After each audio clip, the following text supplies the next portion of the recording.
দিনদার ধর্মপ্রাণ ইসলাম প্রিয় আমার প্রাণের ভাইয়েরা, মুআজ্জাজ জাতির মুকুট উলামায়ে কেরাম, হুফাজে কেরাম, মাদ্রাসার কোরআন শিক্ষার্থী, প্রিয় ছাত্রবৃন্দ, মাইকের আওয়াজ শ্রবণরত আমার পর্দানশীল মা ও বোনেরা, আমি আপনাদের সামনে পবিত্র কোরআনুল কারীম থেকে কয়েকটি আয়াত তেলাওয়াত করেছি এবং হুজুর আকরাম সাল্লাল্লাহু আলাইহি ওয়াসাল্লামের অসংখ্য হাদিস সমূহ থেকে একটি হাদিস তেলাওয়াত করেছি। মহান আল্লাহ রাব্বুল আলামিন যদি আজকে আমাকে আপনাদের সামনে কিছু বলার মতো তৌফিক দান করেন, তাহলে আমি যে আয়াত আর হাদিস তেলাওয়াত করেছি উক্ত আয়াত ও হাদিসের আলোকে কোরবানির সংক্ষিপ্ত ইতিহাস, কোরবানির গুরুত্ব ও ফজিলত সম্পর্কে সংক্ষিপ্ত আকারে কিছু আলোচনা করার চেষ্টা করব। আমার আলোচনার শুরুতে মহান আল্লাহ রাব্বুল আলামিনের দরবারে আমি ফরিয়াদ জানাইব, আয় আল্লাহ, যা কিছু আমি আজকে আপনাদের সামনে আলোচনা করব, যা কিছু আমার আলোচনা শুনবেন, আল্লাহ রাব্বুল আলামিন যেন আমাদের সবাইকে আমল করার তৌফিক দান করে, আমরা বলি আমিন। পবিত্র জিলহজ মাস শুরু হয়ে গেছে। আজকে জিলহজ মাসের 2 তারিখ। জিলহজ মাসের 10 তারিখে ঈদুল আজহা আমরা পালন করি। এই জিলহজ মাসেই হজের মূল আনুষ্ঠানিকতা শুরু হয়ে যায়। জিলহজ মাসের 8 তারিখ থেকেই তামাম পৃথিবীর সমস্ত হাজিরা মদিনার উদ্দেশ্যে রওনা দেবে। জিলহজ মাসের 9 তারিখে আরাফার ময়দানে হাজিরা অবস্থান করবে। জিলহজ মাসের 10 তারিখে তামাম পৃথিবীর সমস্ত হাজি যারা আছে মক্কা মদিনায় হজের উদ্দেশ্যে যারা গিয়েছে, তারা 10 তারিখে কঙ্কর নিক্ষেপ করে শয়তানকে মাথা মুন্ডন করে তাদের হজের কার্যক্রম মোটামুটি শেষ হয়ে যাবে। তো আল্লাহ রাব্বুল আলামিনের দয়া আর মেহেরবানি, যে মহান আল্লাহ রাব্বুল আলামিন আমাদেরকে পবিত্র 4 মাস সম্মানিত মাস, এই 4 মাসের সম্মানিত মাসের মধ্যে একটি অন্যতম মাস হলো জিলহজ মাস। আরবি বৎসরপঞ্জিতে জিলহজ মাস হলো সর্বশেষ মাস। আরবি 12টা মাসের মধ্যে জিলহজ মাস হলো সর্বশেষ মাস। আগামী যেই মাস আসতেছে আরবি মাস, সেটা হলো মুহররম মাস। আরবি বছরের প্রথম মাস হলো মুহররম মাস, শেষ মাস হলো জিলহজ মাস। অনেকে আমরা মনে করি আরবি মাস মনে হয় রমজান মাস শেষ, তারপরে রমজানের পরের থেকে মনে হয় আবার আরবি বছর শুরু হয়। না, আরবি মাস 12টি মাস। এই 12 মাস এটা আল্লাহর দেওয়া 12 মাস। দুনিয়ার কোনো মানুষ এই 12 মাস তৈরি করে নাই। ইংরাজি 12 মাস, বাংলায় 12 মাস, এটা দুনিয়ার মানুষ তৈরি করেছেন।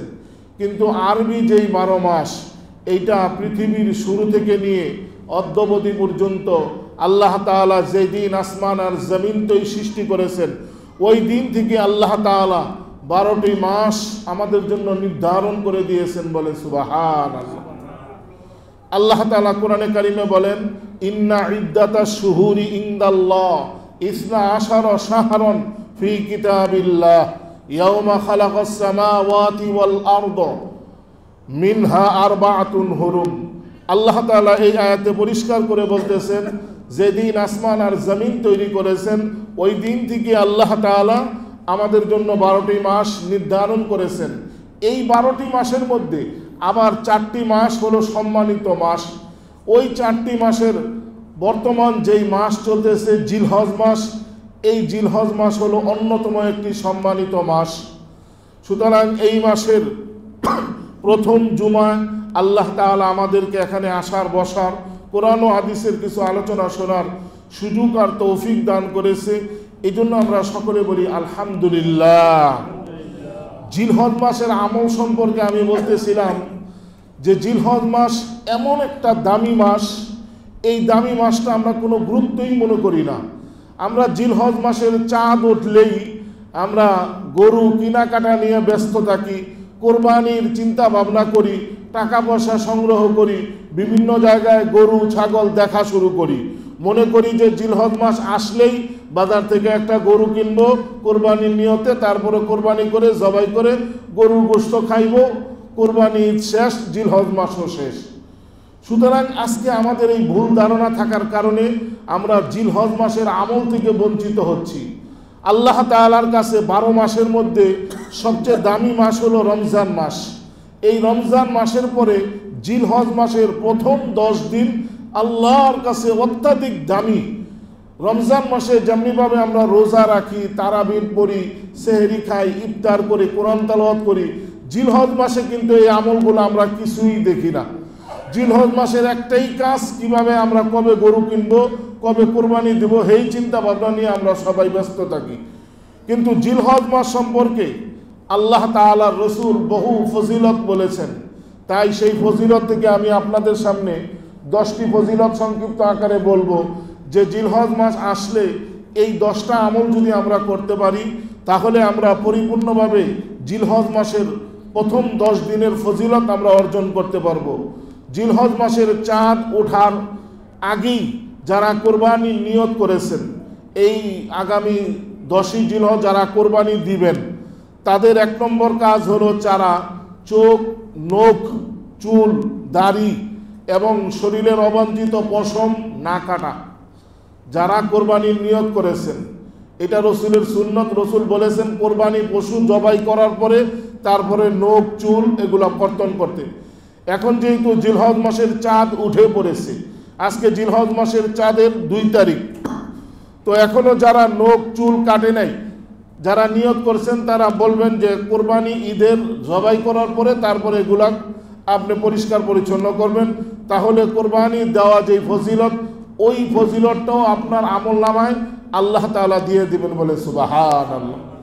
যারা কোরবানি দিতে পারবেন না, সামর্থ্য নাই, তারাও যদি এই আমলটা করেন, যে নখ, চুল, পশম এগুলো যদি কোরবানি পশু জবাই করার পরে অর্থাৎ ঈদুল আজহার নামাজের পরে যদি আপনি এগুলা কাটেন, তাহলে আল্লাহ নবী বলেন কোরবানি দেওয়া যেই ফজিলত, এই আমলটা করলে একই ফজিলত আপনার আমলনামা আল্লাহ দিয়ে দিবেন বলেন সুবহানাল্লাহ। 2 নম্বর আমল সম্পর্কে আল্লাহ রসুল বলছেন যে জিলহজ মাসের 1 তারিখ থেকে নিয়ে 9 তারিখ পর্যন্ত নফল রোজা রাখা। জিলহজ মাসের 1 তারিখ থেকে নিয়ে 9 তারিখ পর্যন্ত নফল রোজা রাখা। বিশেষ করে 9ই জিলহজ আরাফার দিনে রোজা রাখা। যেই দিন সমস্ত হাজিরা আরাফার ময়দানে থাকে, ওই দিন আমাদের বাংলাদেশ হলো পরের দিন। এখন 8ই জিলহজ যেই দিন, ওই দিন আমরা রোজা রাখতে পারি। আবার বাংলাদেশে যেদিন 9ই জিলহজ, ওই দিনও আমরা রোজা রাখতে পারি। রাসূল বলেছেন সিয়ামু ইয়াউমু আরফা আহতাসিবু আলাল্লাহ আইয়ুকাফিরা সানাতাল্লাতি ক্বাবলাহু ওয়া বা'দাহু। যে ব্যক্তি আরাফার দিনে রোজা রাখে, আল্লাহ তাআলা তার পিছনের 1 বছর, সামনের 1 বছর গুনাহ ক্ষমা করে দেন বলেন সুবহানাল্লাহ। সুতরাং আমরা যদি জিলহজ মাসের 1 থেকে নিয়ে 9টা রোজা না রাখতে পারি, অন্তত পক্ষে আমরা সবাই চেষ্টা করব যে জিলহজ মাসের 9 তারিখ অর্থাৎ আরাফার দিন, যেই দিন সমস্ত হাজির আরাফার ময়দানে অবস্থান করে, ওই দিন কমপক্ষে আমরা রোজা রাখার জন্য। তাহলে জিলহজ মাসের ফজিলত আমরা অর্জন করতে পারবো। 3 নম্বর আমল সম্পর্কে আল্লাহ রসুল বলেন যে জিলহজ মাসে বেশি পরিমাণ আমরা জিকির করতে হবে। জিকির, আল্লাহু আকবার, লা ইলাহা ইল্লাল্লাহ, সুবহানাল্লাহ, এই সমস্ত জিকির আজকাল বেশি করে পড়তে হবে। 4 নম্বর আমল বলা হয়েছে বেশি পরিমাণে তাকবীর পড়তে হবে। জিলহজ মাসের চাঁদ যেহেতু উঠে পড়েছে, আজকে জিলহজ মাসের কয় তারিখ? 2 তারিখ। তো আগামী 10ই জিলহজ কিন্তু ঈদুল আজহা, আর মাত্র 8 দিন বাকি আছে। জিলহজ মাসের চাঁদ ওঠার পরের থেকেই আল্লাহ রসুল বলছেন বেশি পরিমাণে তাকবীর পড়তে। তাকবীর কোনটা? আল্লাহু আকবার, আল্লাহু আকবার, লা ইলাহা ইল্লাল্লাহু, আল্লাহু আকবার, আল্লাহু আকবার, ওয়ালিল্লাহিল হামদ। অনেকেই কিন্তু বলে নাই, দেখলাম বোবা হয়ে গেছে, চুপ করে রয়েছে। এই জন্য আল্লাহ নবী আল্লাহ তাআলার পক্ষ থেকে 9ই জিলহজ থেকে নিয়ে 13ই জিলহজ পর্যন্ত মোট 5 দিন 40 ওয়াক্ত নামাজে সালাম ফিরার পরে ইমাম সাহেব সহ মুসল্লি সবাই একবার এই তাকবীরটা পড়া ওয়াজিব করে দিয়েছেন। 9ই জিলহজ, এটাকে বলা হয় আইয়ামে তাশরিক। সুতরাং ওইটা তো ওয়াজিব, পড়তেই হবে। আর এখন যেটা জিলহজ মাসের 2 তারিখ, এটা নফল। যে যত বেশি পারেন আল্লাহু আকবার, আল্লাহু আকবার, লা ইলাহা ইল্লাল্লাহু, আল্লাহু আকবার, আল্লাহু আকবার, ওয়ালিল্লাহিল হামদ। এখন থেকে আমরা পড়া শুরু করব। আর 9 জিলহজ এটা তো বাধ্যতামূলক পড়তেই হবে, না পড়লে ওই সময় আমাদের আমলনামায় গুনাহ লেখা হবে। আর এখন যদি আমরা যত বেশি পড়ি আমাদের আমলনামায় তত বেশি আমাদের সওয়াব লেখা হবে। 5 নম্বর আমল, যথাসম্ভব সাদকা করা, দান খয়রাত করা। যার যতটুকু সামর্থ্য আছে আমরা এই 10ই জিলহজ চেষ্টা করব দান সদকা করতে। 6 নম্বর, আমরা অধিক পরিমাণে দোয়া করতে হবে, আল্লাহর কাছে চাইতে হবে। 7 নম্বর হলো বেশি বেশি নফল আমল করার জন্য। নফল আমল কি? রোজা রাখতে হবে, ইবাদত বন্দেগী করতে হবে, এগুলোকে বলা হয় নফল। 7 নম্বর হলো আন্তরিকভাবে তওবা করতে হবে। 9 জিলহজ অর্থাৎ জিলহজ মাসের 10 দিন অত্যন্ত দামি। এই দিনে যদি আমরা আল্লাহর কাছে তওবা করি তাহলে আল্লাহ তাআলা বান্দার এই তওবাটা বেশি কবুল করে, বলেন সুবহানাল্লাহ। তাই আমরা চেষ্টা করব, আজকে যেহেতু জিলহজ মাসের 2 তারিখ, আগামী 10ই জিলহজ পর্যন্ত আল্লাহর কাছে দামি এই 10টা দিন। এই 10 দিন সম্পর্কে আমার আল্লাহ নিজে কসম খেয়ে বলছেন, ওয়াল ফাজরি ওয়ালায়ালিন আশরি, সূরা ফজর। এখন আল্লাহ তাআলা বলতেছেন ফজরের কসম, যেই সময় সূর্য উদিত হয় ওই সময়টা অত্যন্ত দামি সময়, ওই সময়ের কসম খেয়েছেন। এবং ওয়ালায়ালিন আশরি, 10 রাত্রের কসম। 10 রাত্রের বলতে ইবনে কাসির আরো বহু মুফাসসিরিনে কেরাম বলেছেন 10 রাত্রে বলতে জিলহজ মাসের 10টা যে রাত্র আছে এই 10 রাত্র কসম খেয়ে আল্লাহ তাআলা বলছেন। সুতরাং এই জিলহজ মাসের 10 রাত্র কিন্তু অত্যন্ত মূল্যবান। তাই এই রাত্র এবং দিনে আমরা বেশি বেশি নফল ইবাদত করে তওবা করতে হবে। 9 নম্বর হলো যার সামর্থ্য আছে তাড়াতাড়ি হজ করা, যার সামর্থ্য আছে ওমরা করা। তারপরে 10 নম্বর আমল হলো যার সামর্থ্য আছে আগামী 10ই জিলহজ কোরবানি করা, কোরবানি পশু জবাই করা। অনেকেরই সামর্থ্য আছে কিন্তু কোরবানি লক্ষ টাকা অথবা 1000 টাকার খাসি ছাগল এগুলা কিনে না। সুতরাং আল্লাহর নবী বলতেছেন, মা ওয়াজাদা সাআতা আইয়ুযাহিয়া ফালা ইয়াহজুর মুসাল্লানা। আল্লাহর নবী বলেন, যার সামর্থ্য আছে কোরবানি দেওয়ার, ওই ব্যক্তি যদি কোরবানি না দেয় তাহলে সে যেন ঈদুল আজহার নামাজ পড়তে ঈদগাহে বা মসজিদে না আসে। কত বড় দমক আল্লাহর নবী দিয়েছেন। সুতরাং কোরবানি যাদের সামর্থ্য আছে আমরা প্রত্যেকেই কোরবানি নিয়ত করবো নি ইনশাআল্লাহ। তবে কোরবানিটা বেশি বেশি করে আমরা করি। আমাদের সমাজে বাংলাদেশে বেশি বেশি করে কোরবানি, আর যাই আমল আমরা নামাজ পড়ি না, রোজা রাখি না, হজ করি না, কিন্তু কোরবানিটা আমরা দিবই। টাকা না থাকলেও দাঁড় কর্য কইরা হইল আমরা কোরবানি অংশগ্রহণ করব, বা কোরবানির পশু প্রতিযোগিতা, অমুকে 1 লক্ষ টাকা কিনছে আমি 1.5 লক্ষ টাকা দেয়া গরু কিনবো, এই প্রতিযোগিতায় কোরবানি দেয়। আর কোরবানি দেওয়ার লাভ হলো যে সারা বছর গোস্তের দাম যেই পরিমাণ গোস্ত খাইতে পারি নাই, তাই কোরবানি একটা গরু কিনে গোস্ত 6 মাস ফ্রিজে ডিপ ফ্রিজে রাখে। কোরবানি ঈদের আগেই ডিপ ফ্রিজ আর বড় বড় ফ্রিজ কিনা 6 মাস রাখে, 6 মাস আর গোস্ত কিনার টেনশন নাই। এই জন্য কোরবানি দেওয়ার প্রতি মানুষেরা তো আগ্রহ। আল্লাহ তাআলা দয়া করে যে কোরবানির গোস্ত খাওয়ার সুযোগ আল্লাহ আমাদেরকে দিয়েছেন, এই সুযোগটা অন্য অন্য নবীর উম্মতকে আল্লাহ দেয় নাই। কোরবানি দিলে আকাশ থেকে আগুন আইসা জ্বালায়া পুরা শেষ হয়ে যেত যার কোরবানি কবুল হয়েছে, আর যার কোরবানি কবুল হয় নাই তারটা এভাবেই পড়ে থাকতো। আমার মনে হয় এখন যদি এই অবস্থা থাকতো, আমরা যারা কোরবানি দেই আকাশ থেকে যদি আগুন আসতো আর আমাদের কোরবানি যদি কবুল না হইতো, অধিকাংশ মানুষের কোরবানি জন্তু পড়ে থাকতো। কারণ আমাদের শুরুতেই নিয়তই খারাপ। প্রথম যখন আমরা গরু কিনি, গরু কিনা আসার পরে দেখবেন ভাই কত 50 থেকে 60 জন মানুষ জিজ্ঞাসা হবে, আবার জিজ্ঞাসা করে আবার তারা মন্তব্য করে, ভাই কত? 1 লক্ষ টাকা। না ভাই ঠকছেন। উমুকে কিছুক্ষণ আগে একটা লোকে আপনার মতো গরু সে নিচে 80,000 টাকা দিয়া, আপনি 1 লক্ষ টাকা দিয়ে আপনি পুরাই ঠকছেন। এখন যে 1 লক্ষ টাকা সে কিনছে, সে একটা বাস তো খাইলাম, ধরা তো একটা খাইলাম, মনে মনে সে চিন্তা করে এই যে কইছেন আপনার কোরবানি বাদ হয়ে গেছে। আবার যদি আপনি নিয়ত করেন ভাই কত 1 লক্ষ টাকা, ভাই জিতছেন, উমুকে একটা ছোট গরু নিছে 1,10,000, আর আপনি 1,00,000 টাকা দিয়ে এত বড় গরু কিনছেন। মনের ভিতরে একটা বাহাদুরি, না আমি জিতছি, এই যে একটা বাহাদুরি, এই আশাটা আপনার কোরবানি বাতিল হয়ে গেছে। সুতরাং কিনার শুরুতে আপনার বাতিল হয়ে যায়। তাই কোরবানিটা কোনো জাহাতা, এটা কোনো জিনিস না, এটা আল্লাহ তাআলার একটা ইবাদত। এই ইবাদতটা আজকে আমরা সামাজিকতা, লৌকিকতা মনে করি। আজকে কোরবানির পশুর বিভিন্ন নাম দেই, কালো মানিক, সাদা মানিক, আবার বিভিন্ন বাংলা মুভির নাম দেই, কোরবানির পশুর নাম আমরা বিভিন্ন ধরনের নাম দেই। সুতরাং কোরবানি এটা কি? রাসূলের সুন্নত, ইব্রাহিম আলাইহিস সালামের সুন্নত, এবং রাসূল আমাদের জন্য এই কোরবানি দেওয়াটাকে ওয়াজিব বলে দিয়েছেন, বলে সুবহানাল্লাহ। সাহাবায়ে কেরাম জিজ্ঞাসা করলো, ওগো আল্লাহর নবী, মা হাযিহিল আযাহি, কোরবানি কি?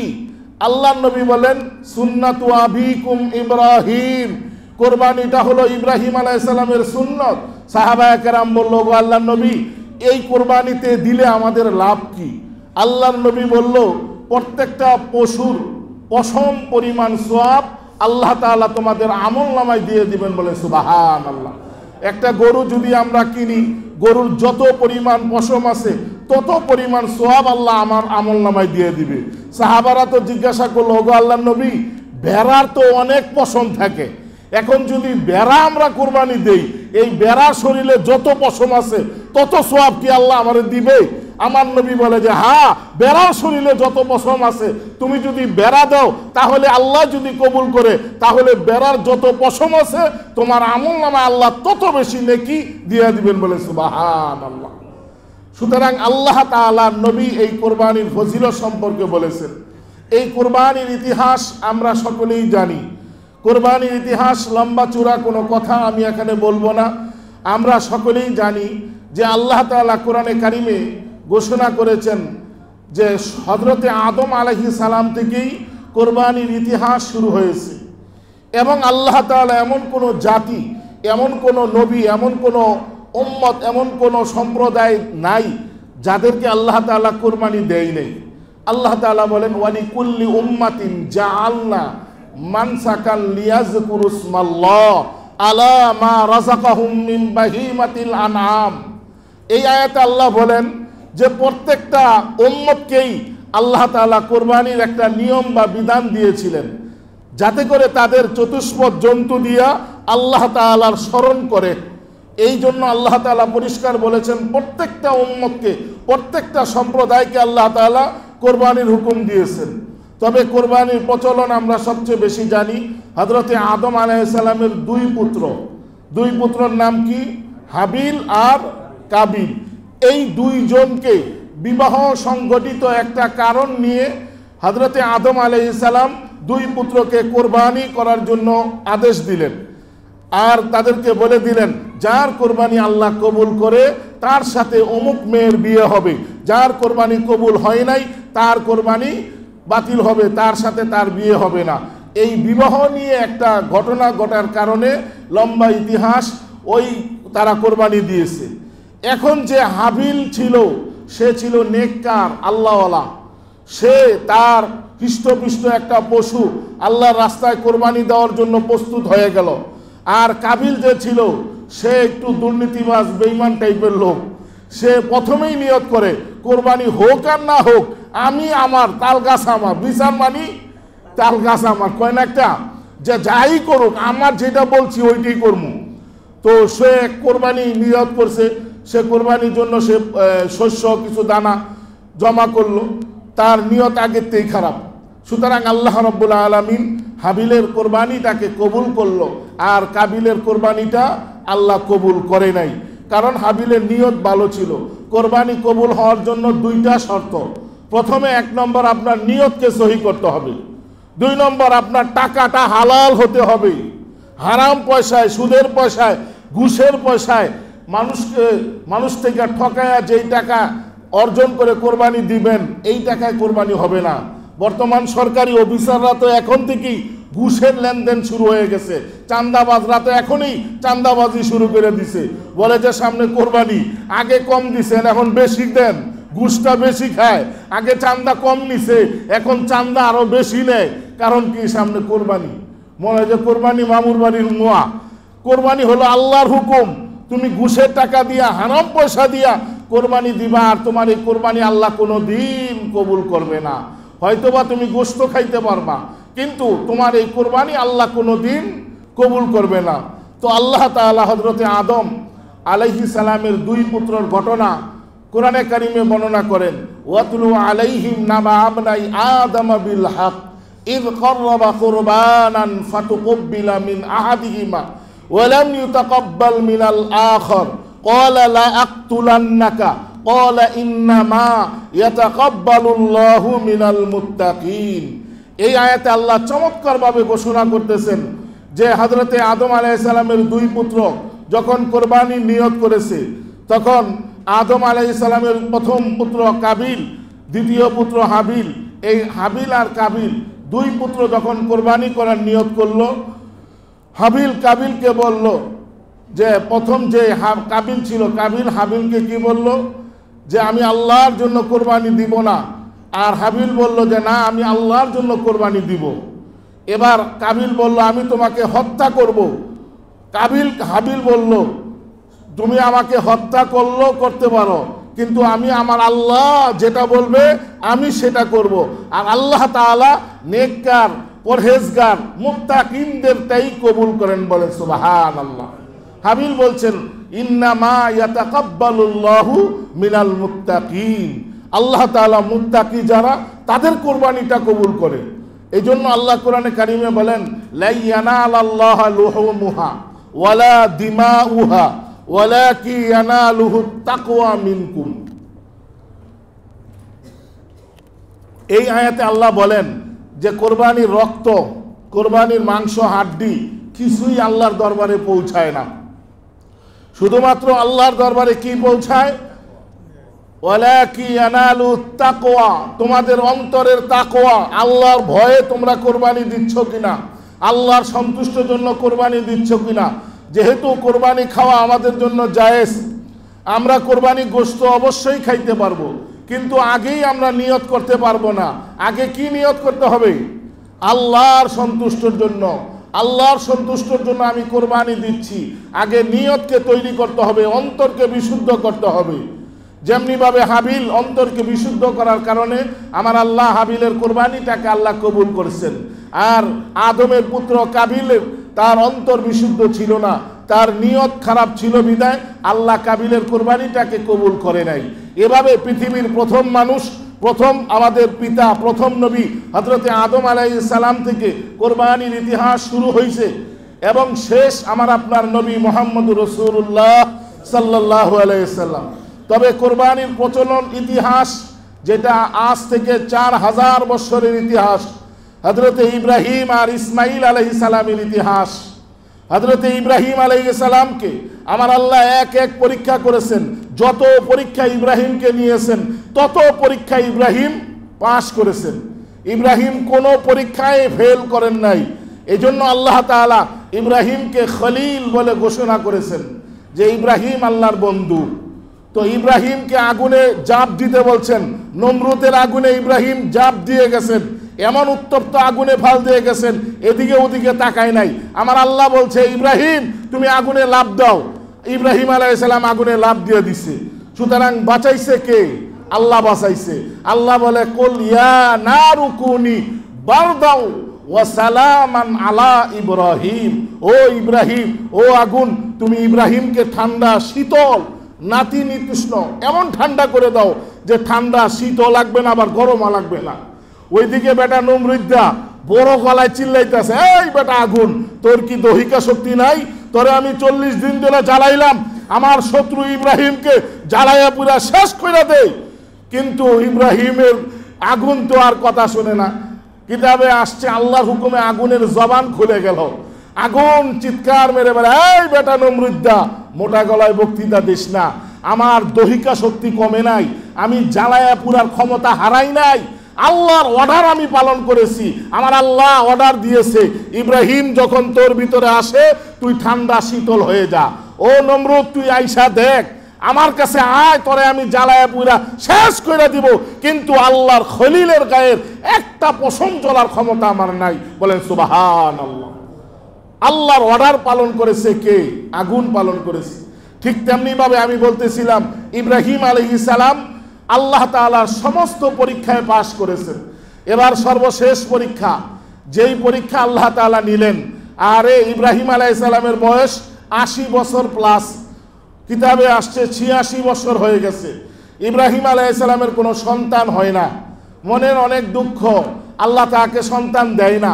তারপরও ইব্রাহিম আল্লাহর উপর তাওয়াক্কুল ভরসা করে ধৈর্য ধারণ করেছে। আর আমরা বিয়া শাদী কইরা 5-6 বছর যদি সন্তান না হয়, আল্লাহর উপর ভরসা কইরা শাহজালালের মাজারে গিয়ে আমরা মান্নত শুরু করি, ওই বগদাদির মাজারে গিয়ে অমুক বাবা অমুক তুমুক রে দইরা আমরা সন্তান নেওয়ার চেষ্টা করি। বলেন নাউজুবিল্লাহ। সন্তান দেওয়ার মালিক কে? আল্লাহ। সুতরাং আল্লাহ যাকে ইচ্ছা তাকে ছেলে দেন, যাকে ইচ্ছা তাকে মেয়ে দেন। আল্লাহ যাকে ইচ্ছা তাকে ছেলেও দেন না, মেয়েও দেন না, বন্ধা করে রাখেন। কার ইশারায়? আল্লাহর ইশারায়। সুতরাং কোনো বাবার, কোনো ওলির, কোনো মাজারের সন্তান দেওয়ার ক্ষমতা নাই। এই জন্য ইব্রাহিম আলাইহিস সালামকে 80 বছর হয়ে গেছে, কোনো সন্তান আল্লাহ তাকে দেয় নাই। আল্লাহ দেখেন, ও ইব্রাহিম তুমি সন্তানের জন্য আমার কাছে অভিযোগ জানাও কিনা, আল্লাহ দেখতেছে। কিন্তু ইব্রাহিম ধৈর্য ধারণ করেছে। ধৈর্য ধরতে ধরতে ইব্রাহিমের বয়স 86 বছর হয়ে গেছে। তারপর ইব্রাহিম চিন্তা করে, আরে আর বাঁচবো কয়দিন, আমি মরার পরে আমার সন্তান যদি থাকতো তাহলে এই সন্তান আমল ইবাদত বন্দেগী বেশি বেশি করে করতো, আমার সিলসিলাটা মানুষের কাছে পৌঁছায় দিত। এই চিন্তা কইরা ইব্রাহিম নবী আমার আল্লাহকে বলে, ক্বালা রাব্বি হাবলি মিনাস সালিহিন। আল্লাহর কাছে বলে যে, ও আল্লাহ তুমি আমার একটা নেক সন্তান দান করো। কি সন্তান? নেক সন্তান দাও।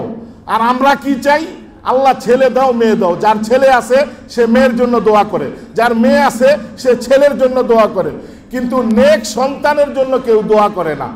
ইব্রাহিম কি দোয়া করেছে? আল্লাহ তুমি আমার একটা নেককার সন্তান দাও। আজকে সন্তানের কারণে মা বাবাকে আঘাত আসে, মা বাবাকে হত্যাও করে ফেলে, এমন ইতিহাস আছে।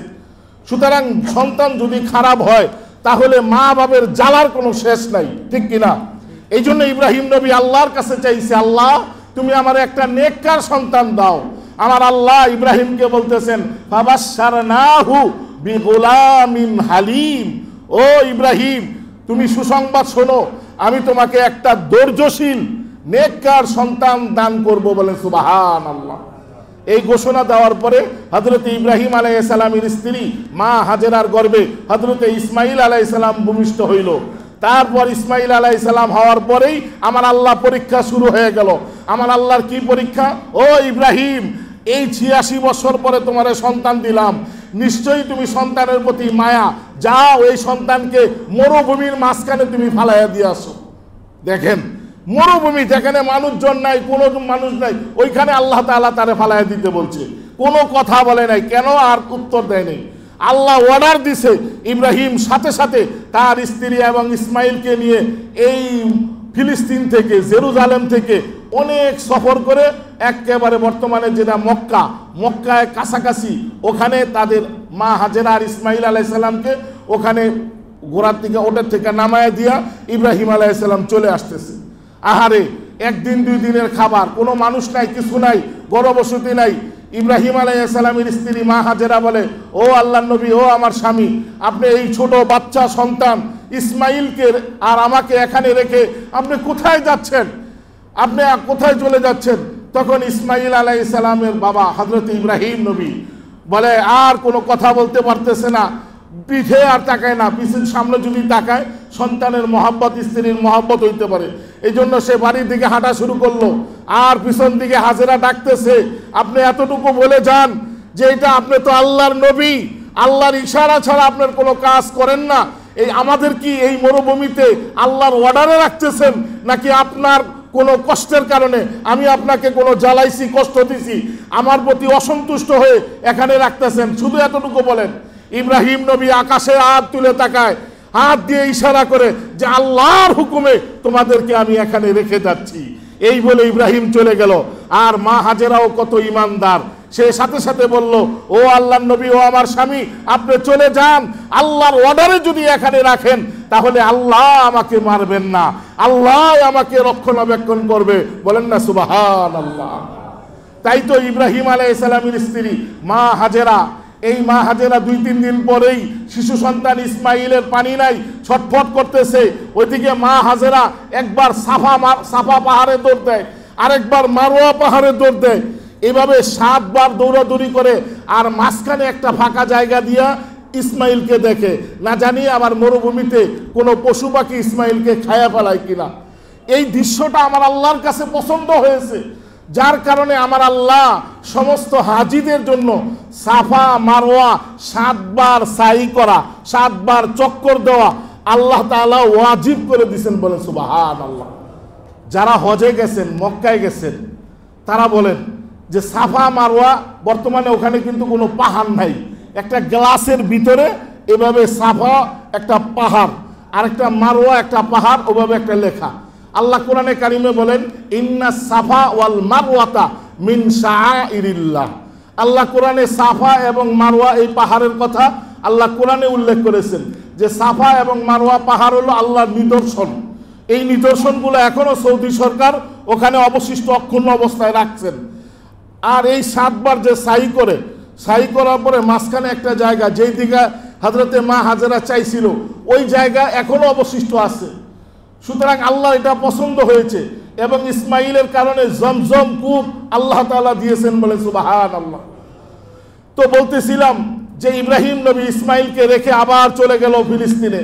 তো ইব্রাহিম আলাইহিস সালামের বয়স, ইসমাইল নবীর বয়স যখন 12 বছর, অথবা কিতাবে আসছে 10 বছর, ফেরেশতারা আমার আল্লাহকে বলে যে ও আল্লাহ, ইব্রাহিম তো তোমার গুণগান ভুলে গিয়েছে, তার সন্তানের প্রতি বেশি ভালোবাসা তার তৈরি হয়ে গেছে। ও আল্লাহ, ইব্রাহিম তো আগের মতো নাই। কে বলতেছে? ফেরেশতারা আমার আল্লাহকে বলে। আমার আল্লাহ বলে ও ফেরেশতারা, আমার ইব্রাহিম আগের মতোই আছে। আমার বন্ধু ইব্রাহিম একটি মুহূর্তের জন্য আমাকে ভুলে নাই। তোমরা যদি চাও পরীক্ষা নাও। এবার আমার আল্লাহকে বলল যে ইব্রাহিমের বড় পরীক্ষা কি? তার সন্তান বাবা হয়ে সন্তানের গলায় ছুরি চালানো, এই পরীক্ষা আমি দিয়ে দিলাম। ও ফেরেশতারা, তোমরা দেখো আমার ইব্রাহিমকে অর্ডার দেওয়ার সাথে সাথে তার সন্তানের গলায় ছুরি চালাইতে একটু দ্বিধাবোধ করবে না। বলেন সুবহানাল্লাহ। তো ইব্রাহিম নবী স্বপ্নে দেখলেন যে তার প্রিয় সন্তান ইসমাইলকে কোরবানি দেওয়ার জন্য, সন্তান ইসমাইল, আল্লাহ তাআলা স্বপ্ন দেখাইলেন ইসমাইলকে জবাই করার জন্য। নবীদের স্বপ্ন ওহী সত্য। স্বপ্নের ব্যাপারে আমি একটা কথা বলি যে স্বপ্ন মোটামুটি কয় ধরনের? 3 ধরনের। আমরা যারা স্বপ্ন দেখি, আমরা 3 ধরনের স্বপ্ন দেখি। 1 নম্বর হলো স্বপ্ন হলো খেয়ালি স্বপ্ন।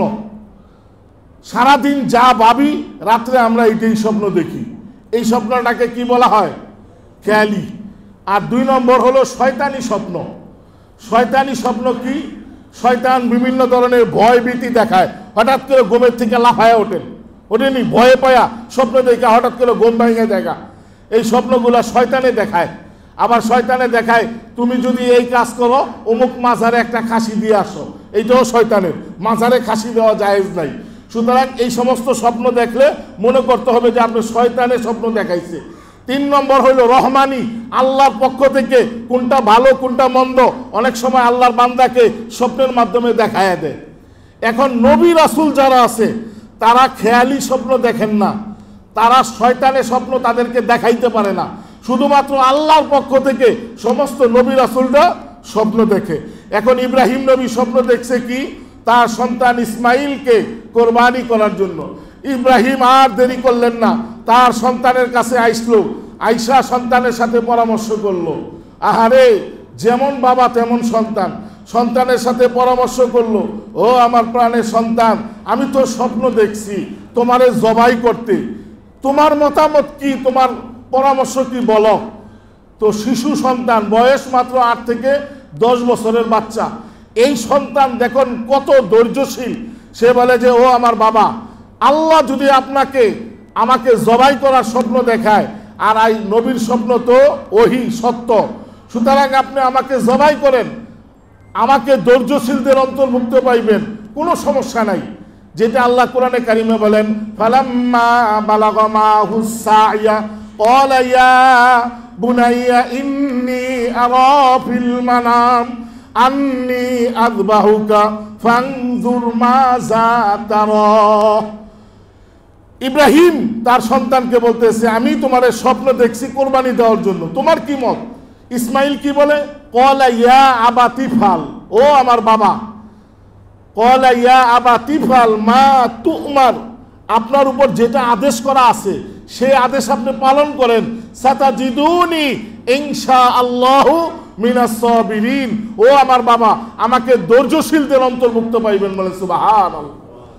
দেখেন তার বাবা যখন বলছে পৃথিবীর কোনো সন্তান আছে, আপনার সন্তানকে গিয়ে বলেন যে তোমার স্বপ্ন দেখছি জবাই করার জন্য, এই ছুরিটা নিয়ে আসো, তাড়াতাড়ি সন্তান দৌড় মারবো নি, পলাইবো নি, আবার সন্তান করবো তোমারে আগে জব করে নি, আমারও আবার জব করবা, এমন সন্তান পাওয়া মুশকিল।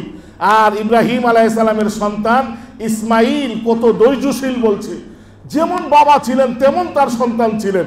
দুজন রাজি হয়ে গেলেন, একজনের জবাই হইতে রাজি, আরেকজনের সন্তানের গলায় ছুরি চালাইতে রাজি। পৃথিবীর ইতিহাসে এমন কেউ নাই। আহারে, বাবা হয়ে সন্তানের গলায় ছুরি চালানো, বাবা মারা যায়, সন্তানকে মানুষ করতে গিয়ে, সন্তানের পিছনে পরিশ্রম করতে গিয়ে বাবার নিজের জীবন বিলীন করে দেয়, কিন্তু বাবা কোনোদিন সন্তানের গলায় ছুরি চালায়া সন্তানকে হত্যা করতে পারে না, এটা কোনো বাবার হাত কাঁপে না। কিন্তু ওই ইব্রাহিম আলাইহিস সালাম আল্লাহর হুকুমে এই আদেশ পালন করেছে। ইব্রাহিম আলাইহিস সালাম জবাই করতে রাজি, আর ইসমাইল আলাইহিস সালাম জবাই হইতে রাজি, দুইজনে রাজি। এবার আমার আল্লাহ কি বলেন? ফালাম্মা আসলামা ওয়া তাল্লাহু লিল জাবিন, ইব্রাহিম আর ইসমাইল দুজনেই আমার আনুগত্য প্রকাশ করেছে, সুতরাং একজন আরেকজনকে জবাই দেওয়ার জন্য তৈরি হয়ে গেছে। তখন আমার আল্লাহ বলেন, ওয়ানাদাইনাহু ইয়া ইব্রাহিম, ও ইব্রাহিম, কদ সাদ্দাকতার রুইয়া ইন্না কাযালিকা নাজজিল মুহসিনিন, ও ইব্রাহিম, তুমি আমার স্বপ্নকে সত্য পরিণত করেছো, সুতরাং তোমার সন্তানকে জবাই করা দরকার নাই। ফেরেশতাকে বলছে, ও জিবরাইল, যাও জান্নাত থেকে একটা দুম্বা ইব্রাহিমের ছুরির নিচে দিয়া দাও। ইব্রাহিম দুম্বা জবাই করে ফেলেছে আর ইসমাইলকে সরায় নিছে। তারপর আমার আল্লাহ এই দৃশ্য দেখাইছে, ইসমাইল আর ইব্রাহিম দুজনেই তৈরি হয়ে গেছে। সুতরাং কোরবানির ইতিহাস বড় করুণ ইতিহাস। আল্লাহ তাআলা ওই আদম আলাইহিস সালাম থেকে নিয়ে হযরত ইব্রাহিম আলাইহিস সালাম থেকে, তারপর আমার আপনার নবী মুহাম্মদুর রাসূলুল্লাহ সাল্লাল্লাহু আলাইহি সাল্লাম থেকে আমাদের জন্য এই কোরবানিটা ইতিহাস দিয়েছে। সুতরাং কোরবানির কোনো কিচ্ছা কাহিনী না, এটা একটা আনুগত্য স্বীকার করা। আজকে আমরা মনে করি বাজার থেকে একটা গরু কিনা নিয়ে আমরা কোরবানি দিয়া দিলেই মনে হয় যে কোরবানি শেষ। সুতরাং কোরবানিটা আমরা জবাই করব নিজের পশু, নিজের ভিতরে একটা পশু আসেনি, কয় না? প্রত্যেকের ভিতরে একটা পশু থাকে, এই পশুটা খালি খারাপের দিকে ধাবিত করে, ওই পশুরে ইশারা করে কে? ইবলিসে। সুতরাং কোরবানি আমরা পশু জবাই করার সাথে সাথে নিজের পশুত্বটাকে জবাই করতে হবে, তাহলেই আমরা কোরবানির প্রকৃত পক্ষে মর্যাদা অনুভব করব। সুতরাং কোরবানির মাসায়েল সম্পর্কে, কোরবানির বিধিবিধান সম্পর্কে আগামী জুমা, যেহেতু আরেকটা জুমা আছে কোরবানির আগে, আগামী শনিবার 10ই জিলহজ, আগামী শনিবার ঈদুল আজহা, তো ঈদুল আজহার আগের আরেকটা জুমা আছে, ওই জুমার কোরবানি কিভাবে গরু কিনবেন, কোরবানির বিধিবিধান সম্পর্কে আর একটু আলোচনা করার চেষ্টা করব। কোরবানি আমাদের কি শিক্ষা দেয়? কোরবানি আমাদের তাকওয়া শিক্ষা দেয়, যে আমরা যেন আল্লাহর ভয়ে কোরবানি দিতে পারি। শুধু কোরবানি আমরা নামকে ওয়াস্তে দিব না। সুতরাং আজকে নামের জন্য যারা কোরবানি দেন, বাহাদুরির জন্য যারা গরু কিনেন, ছাগল কিনেন, তাদের কোরবানি হবে না। সুতরাং আজকে আমরা চিন্তা করি কোরবানি হোক আর না হোক, অন্ততপক্ষে গোশত তো খাইতে পারবো, কয়নি অনেকে এই নিয়তে।